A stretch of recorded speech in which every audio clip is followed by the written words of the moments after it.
All right, so here we are on my little session with Mel, Mr. Mel Gaynor. Hey, Mel. I think we should start from the beginning before you entered Simple Minds and how you got to the whole way of it. Okay, well, I mean, I left school at the age of 16 and I developed my drumming skills through my parents.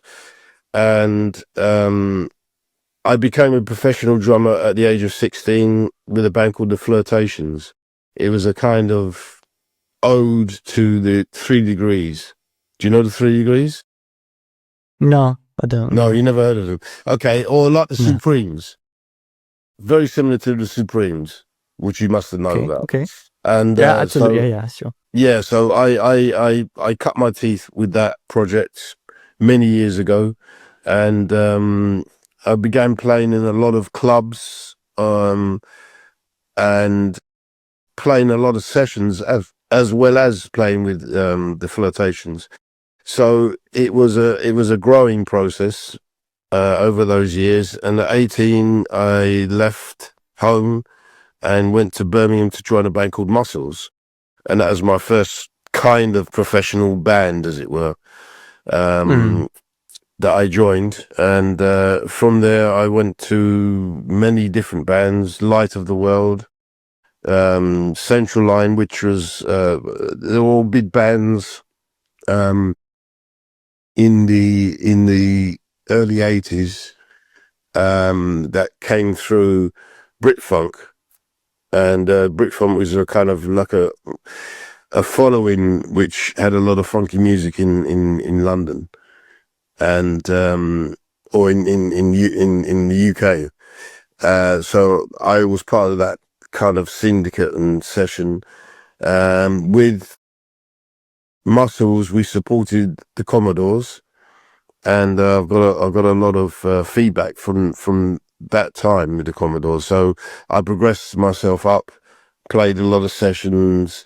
I played a session for Donna Summer, which I didn't know about, called Hot Stuff, and it was, I didn't know what the track was or what I was doing. I was only 18 at the time, and I just played the drums, and it happened to be Hot Stuff, which later I realized in growing up. And in fact, it was growing up, talking about, it was only 5 years ago I realized that I played on that.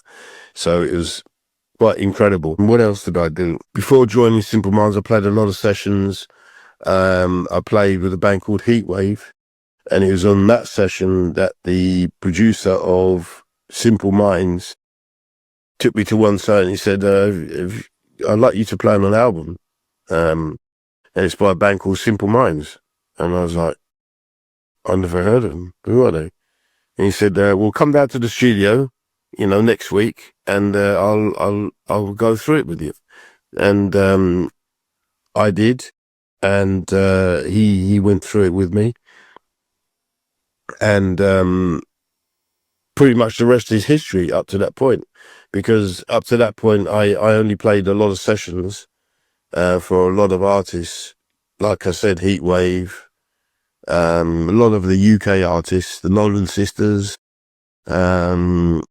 But you started quite early then. Also, is also kind of my point that the Mel before the Simple Minds happened was that you were already quite experienced before you actually got discovered or entered into Simple Minds, which you also have been a big part of defining. I mean, they sold about 60 million records, I think it is, out in total around us. Of course, a lot of people know you from that era, and that is the brand, but there's so much more. And I think I want to get into also the reason when we met. Actually, we met in 2003. I counted back to it. I was 23 then, and Simple Minds has already been, the high one. Don't You Forget About Me, U2 level, U2 and Simple Minds kind of followed each other on the top rows for a while.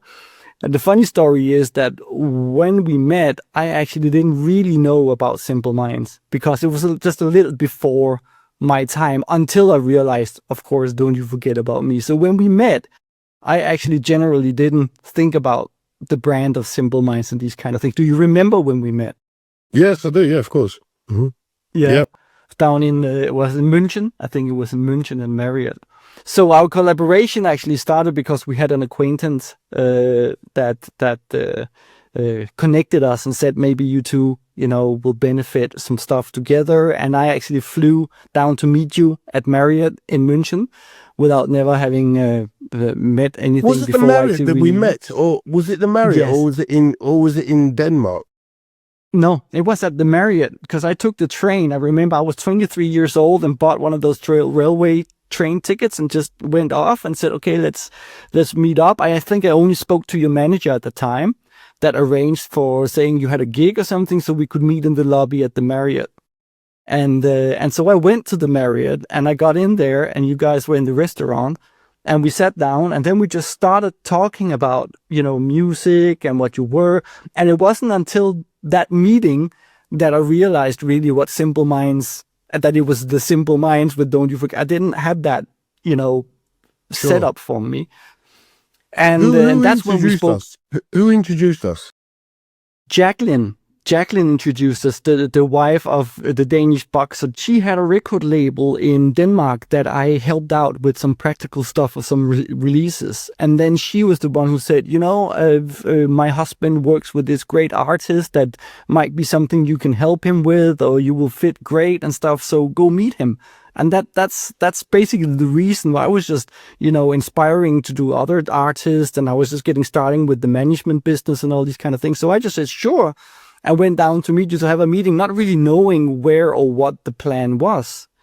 So it was very random. And then when we sat there at that meeting, we actually decided, hey, we should you wanted to try out some music and do some other stuff at the same time as you playing with the minds and stuff. And I remember that when the meeting was done, it got later and later and later and later, and the last train all gone, and I was thinking, okay, where am I going to go from here?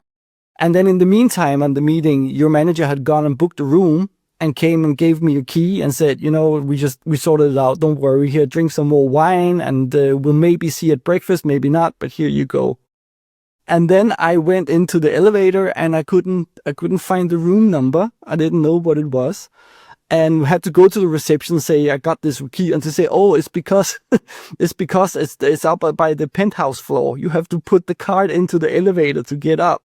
So you guys had booked me a very, very nice, very big exclusive suite to stay at, the best night's sleep I've ever had. And then in the morning, we just saw each other for 5 minutes and then you took off somewhere and I sat in my train home and thought, okay, this was very special, very unique because as a person, you had a very big impact in our first meeting, like very grounded, very authentic, very straight on point. And that was kind of our very first meeting. And I think the reason why we here 25 plus years later still connect and become very good friends. But it actually started like a very random, very not really knowing thing and grew into us producing music, going to Denmark, having all these stories, me falling around with the minds, us going to, what was it on Mallorca, Wetten Das, on Mallorca, and all these other kind of experiences that we can actually, I think we maybe should make some more episodes later on where we go into specific situations. Into depth about that. There's some great stories hidden there, but I wanted to get through with that, the story behind you as Mel Gaynor, not only the drummer, because then at the time I understood that, we were in another league.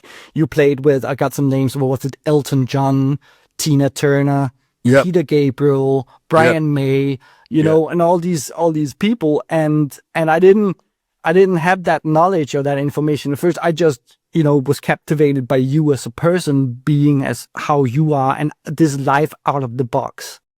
And I think the session here for the Lifemotivator angle on it is like, I want to know a little bit more about Mel and the life out of the box, because that's what has intrigued me, and our relationship has still been so good because you're still just, you're really a good human being.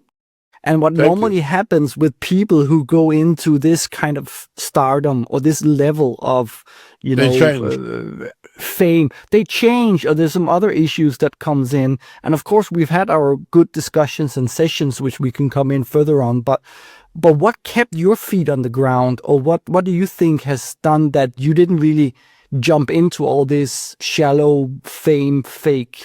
stuff? Because you've been at the pretty much highest level. I think to be grounded in this profession is family. Family is number one. And when you have a close family, I'm close with as you know, my daughter, my grandchildren, even my ex-wife. You know, she's still kind of in the picture, as it were. But I think it's family that, and anybody, any high earning or high yielding professional will tell you that. You know, it's family that keeps you grounded. If you don't have that ground with the family, then you know you take off in the cloud. And yeah, because I experienced some of the in the cloud moments when you're out there on tour. I mean, it is so out of the box, and it is so like, you know, I always think of the movie Rock Ages there with Tom Cruise that he made where he's a rock star and all the trouble. And I mean, there are some crazy scenarios in this business that has come, which is also why I maybe have connected so very well with many artists in my coaching and management business, because it is really extreme things that happens. I remember at Vettendas where we were out. I mean, what was it? Simple Minds, Placido Domingo, Naomi Campbell, people who knows how to party and how to, you know, make a great environment with lots of people and a lot of interest. So when you go out to these, I would call them peak moments, like when you played with, what was it, the big one in UK, the big Africa, what was it called? Wormad? Oh no, the Nelson Mandela Festival. Yeah, yeah, exactly, the Nelson Mandela Festival, the huge one. When you come out to a peak like that with so many people, and then you come home to family, that switch, how has that been? Can you try and describe that switch a little? Well, I mean, it you know, it's, to me, it's doing a job. You know, it's doing a job, and you're performing for people, and you know, obviously, I love my job and I love performing, but performing to an audience, performing to people that want to see you is a very endearing situation, and to do that, obviously you get used to performing over the years, so it doesn't really trouble me to be nervous or to be you know, in a different situation. But when you come off of that stage and you go back home, you're still dad, or you're still father, or you're still husband, or you know, that's the grounding effect. When you go home, then you're still the same person. Nothing's changed. One person that you mentioned actually for Vettendas, and that's Naomi Campbell. Now, Naomi Campbell, she's a great advocate, let's say, of stardom, because you see, one thing Prince taught me was that your ego should remain on stage. When he comes off stage, he hasn't got an ego. I've met Prince a couple of times, and he's very quiet off stage, very unassuming, and he's a kind of normal person off stage. But Naomi Campbell, the example I'm going to give you there, I met Naomi Campbell apart from Vettendas at a party, and she was very rude, and she's very rude to her staff. She's very rude to the assistants, you know, and that kind of act is not cool, because you haven't left the stardom where it should be. You've taken it back with you, and that's detrimental. Did you ever experience some dilemmas where you were kind of like pulling against, like a situation with her, or other situations of big concerts where you were like having to keep your integrity for not jumping on with all these crazy scenarios? Have you said no and walked away, or have you always been? How have you handled it? I've handled it in the way that, like I said, it's a job. I think another example of this will be Charlie Watts. Okay, Charlie Watts plays with, or used to play with, the biggest band in the world, which is the Rolling Stones. Now, if you see Charlie Watts off stage, normal, completely normal person, family man. You know, I think Keen Gardner. He's just a normal person. When he's on stage, you know, when he's on stage, he has a kind of his own persona. But you know, it's a normal situation. You know, if you got people further up the chain, let's say Mick Jagger, okay, he's a probably a bit of a diva off stage. You know, as in a lot of the divas. John Bon Jovi, you know, the guys from Aerosmith. I mean, they're on a completely different level. Beyonce, I guess. You know, there's people out there who are high level, but they can't relate to normality. You see what I mean? It's hard for them to, and it is hard. It is hard because but the way I deal with it is coming back home to the family, coming off stage, relaxing, don't think about it, and you're living life normal. I think also that is part of why you have had such a long period of time of doing these kind of things and been so flexible, because it's not only Simple Minds you've been in playing with many different kind of acts and businesses and bands and stuff like that. And I think if you're too stuck up in a one way, and if you're not open, and if you're not kind, and if you're not present, you won't get those opportunities, and then it will, you know, eventually die out, or you will burn out. You know, and my another philosophy my father taught me is be kind to the people on the way up, because on the way down they will look after you. Yeah, very classic. It's very true, because obviously playing at a high level with Simple Minds, okay, that's the one thing, and you got all that protection around you. When you come out of that, which I did 7 years ago, no, longer. 11 years ago.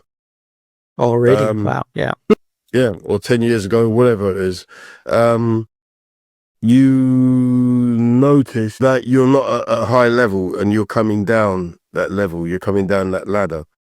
So you think, oh, why isn't that been done? Or why do I have to do that? Or why is that not taken care of? And it's because you're down a level. And that level is dropped, and you have to slot into a new level now. And sometimes, you know, when you get to a scenario and you think, okay, I done this at this level, I done that at that level.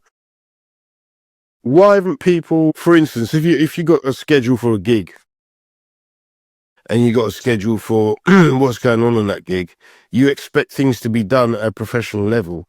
When they're not done at a professional level, you think, well, why haven't you done that? And it's because people haven't been at that level, and they haven't experienced that. So they don't know what they're doing, pretty much. No, yeah, I think that's one of the things that I'm an advocate for also, is high standard. You know, it's one of the things that I always work when I do have clients and when we do have sessions. I just really want to aim for high standards, but not only in a big scenario of a huge festival. When you go to the gym, take your weights, put them in order instead of just dropping them somewhere. And, you know, when you go walk in the city, if you see some trash, pick it up, throw it out. It's also the small high standards that makes life better and work up. And like you say, if you've been used to top professional people, there's very few who actually understands and have the knowledge of very high standards throughout work, personal life, and what you do. But if you don't have it in the small areas, you can't have it in the big areas as much either. So it's like it's a lifestyle to want to do better and have high standards in what you do, what you say, what you eat, how you take care of yourself, how you treat people. Always about the high standards of that. So I believe that's one of the things to everybody should aim for. And I feel you've already done and always done when we've spoken, when you've done things. Doesn't matter if it was a small gig with somebody or a session or Simple Minds or Tina Turner, you always raised the bar for the high standard, which is one of the things that I think is really good to notice and to say about your trade. So now after Simple Minds, I mean, you just went to Monaco, you just did the F1, you know, still experiencing that. You said you just came back from Italy. What is life? What is life now? Well, life is varied now. The life is, I think, opening new challenges. Life is building new possibilities. I've just joined a band called the Blue Water Giants, which you can look up online, and we're just about to launch into a big project, which you'll know about later, into next year. And you know, I think there's a lot of new beginnings happening. You know, there's a lot of barriers, situations opening up, which could launch into many different areas. And with this band, I think it's going to be, you know, the next generation of my life, as it were. And I think, yeah, I mean, it's there's a lot of different possibilities. Like you said, we just come back from Monaco, and yeah, that was good, and play in front of the Prince. So it's good. It's all very, very, very good. You know, very, very motivational. How have you kept the motivation going? I mean, sometimes, you know you and I have had sensation about where you wanted to go, and you talked about acting at one point, but how do you keep yourself motivated, and what do you feel coaching is doing to people to get people motivated? Motivation comes within yourself. And I think if you got self-belief, and you have good ideas and you put them into practice, then you can motivate yourself to do different things. You know, positively in the music business is very hard these days to be motivated, but I think if you look into different areas and different genres within what you do, and change things to try and better yourself, you know, it's all very well sticking to one type of music or one genre of music, but if you look to other genres and if you can adapt yourself, that's the way to go. What do you feel about adaptation and AI at the moment? I know we've had some chats about that also. How do you think AI is changing? Is it for the better? Is it for the worse? Is it a mix? How do you adapt with the AI? It's the same thing when computers came into our lives. Some said, oh, it's going to be the bane of whatever. It's going to be the bane of music. It's going to be the bane of positivity. Basically, AI is in the hands of the user. And if AI is used properly, correctly, it's an advantage.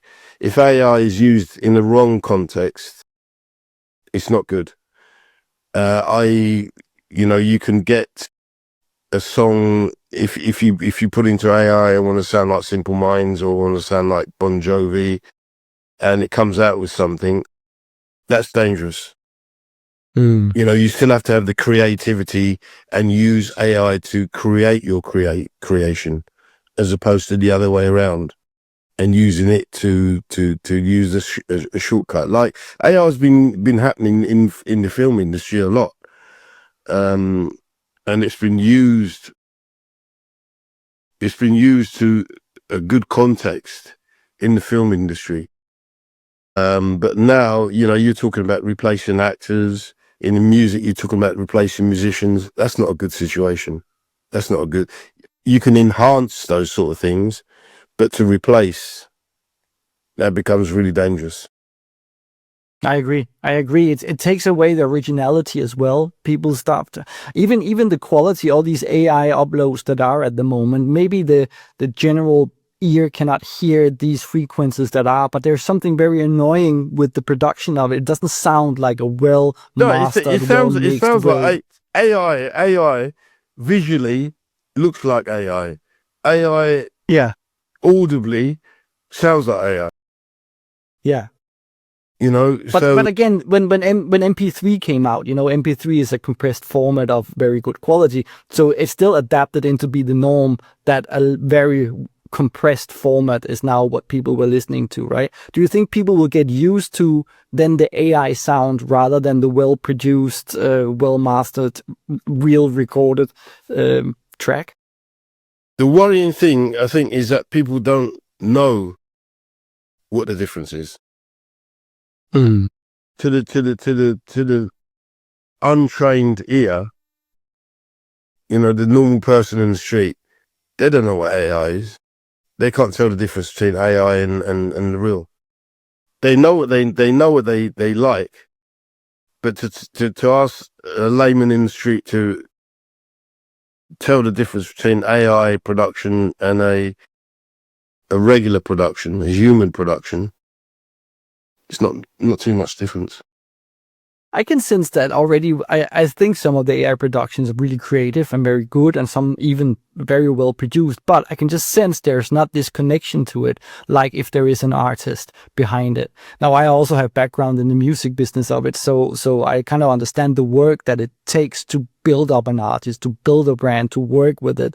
Like yourself have been part of that machinery for many years, but I can sense that I don't have the same respect, or I don't have the same interest, I don't have the same loyalty to an AI track setup that I would to a band that's been suffering in the rehearsing room and gone through the process of learning. And so it's missing that whole authenticity, I feel, even though the track might sound good, because digitally club music and dance music and all these kind of things are electronic anyway. But the fact that there is no real creators, but they are creators. It's a new mix. It's a strange way of it, but yeah.